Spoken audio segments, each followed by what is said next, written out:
بسم اللہ الرحمن الرحیم۔ بہترین دوست وہ ہے جس کی خاطر تکلف کرنا پڑے۔ حضرت علی رضی اللہ تعالیٰ عنہ نے فرمایا، جس کا ظاہر اس کے باطن سے زیادہ اہم ہو، قیامت کے دن اس کا مال نامہ ہلکا ہوگا، اور جس کا باطن اس کے ظاہر سے زیادہ اہم ہو، اس کا مال نامہ وزنی ہوگا۔ حضرت علی رضی اللہ تعالیٰ عنہ نے فرمایا،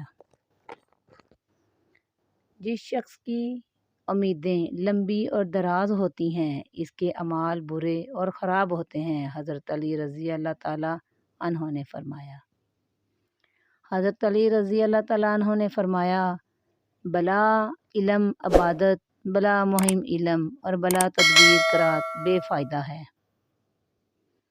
سجدے کی خوبصورتی یہ ہے کہ ہم زمین پر سرگوشی کرتے ہیں اور وہ عرش پر سنی جاتی ہے۔ جن کا بھروسہ اللہ پر ہو، ان کی منزل کامیابی ہے۔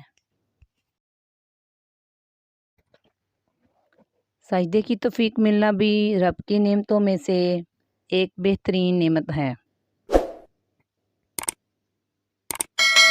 سورۃ بنی اسرائیل کی پہلی آیت میں اللہ تعالیٰ فرماتا ہے، ترجمہ: پاک ہے وہ ذات جو راتوں رات اپنے بندے کو مسجد حرام سے مسجد اقصیٰ لے گئی۔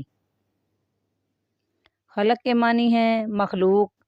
خدمت خلق کا مطلب ہے اللہ کی مخلوق کی خدمت کرنا، یعنی مصیبت کے وقت ایک دوسرے کے کام آنا، غریبوں، یتیموں اور مسکینوں کی مدد کرنا، بیمار کی خدمت کرنا، ضرورت مندوں کی ضرورت پوری کرنا۔ نماز وہ واحد حکم ہے جسے اللہ تعالیٰ نے آسمان سے وحی کے ذریعے نہیں اتارا، بلکہ اپنے پیارے محبوب حضرت محمد صلی اللہ علیہ وآلہ وسلم کو آسمان پر بلا کر تحفے میں دیا۔ مولانا جلال الدین رومی فرماتے ہیں، خاموش رہو، صرف خدا ہی تمہارے دل کا بوجھ ہلکا کر سکتا ہے۔ غلطی اسی سے ہوتی ہے جو محنت کرتا ہے۔ نکموں کی زندگی تو دوسروں کی غلطیاں نکالنے میں گزر جاتی ہے۔ امام شافعی رحمۃ اللہ علیہ فرماتے ہیں، لوگوں کی باتیں پتھروں کی طرح ہوتی ہیں، ان کو پیٹھ پر لادو گے تو یہ پیٹھ ٹوٹ جائے گی، ان کو اپنے قدموں تلے ایک برج بنا لو، ان پر چڑھ کے بلند ہوتے جاؤ۔ مولانا جلال الدین رومی فرماتے ہیں، تیری داڑھی تیرے بعد پیدا ہوئی مگر سفید ہو گئی، اور تو ابھی تک ویسے کا ویسا ہی کالا ہے۔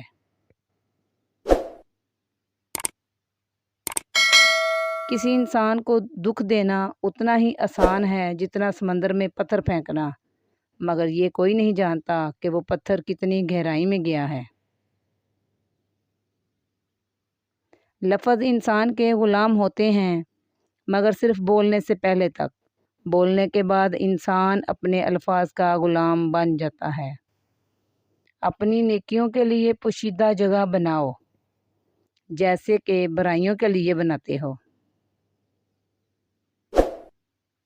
امام شافعی رحمۃ اللہ علیہ فرماتے ہیں، زندگی استاد سے زیادہ سخت ہوتی ہے۔ استاد سبق دے کر امتحان لیتا ہے، اور زندگی امتحان لے کر سبق دیتی ہے۔ انسان کی اصل خوبی اس کا کردار اور اخلاق ہے، جس کی وجہ سے لوگ اس کی عزت کرتے ہیں۔ ایک بد کردار اور بد اخلاق شخص خواہ کتنا ہی دولت مند ہو، لوگ دل سے اس کی عزت نہیں کرتے۔ انسان کی زندگی میں جتنے کام بھی ہیں، ان کے لیے وقت مقرر ہے۔ اسی طرح اللہ تعالیٰ نے زندگی اور موت کا وقت مقرر کر رکھا ہے۔ کوئی انسان اور جاندار اپنے مقررہ وقت سے پہلے نہ دنیا میں آتا ہے اور نہ ہی جاتا ہے، اگرچہ اس کی موت کا وقت اللہ تعالیٰ کے سوا کوئی نہیں جانتا۔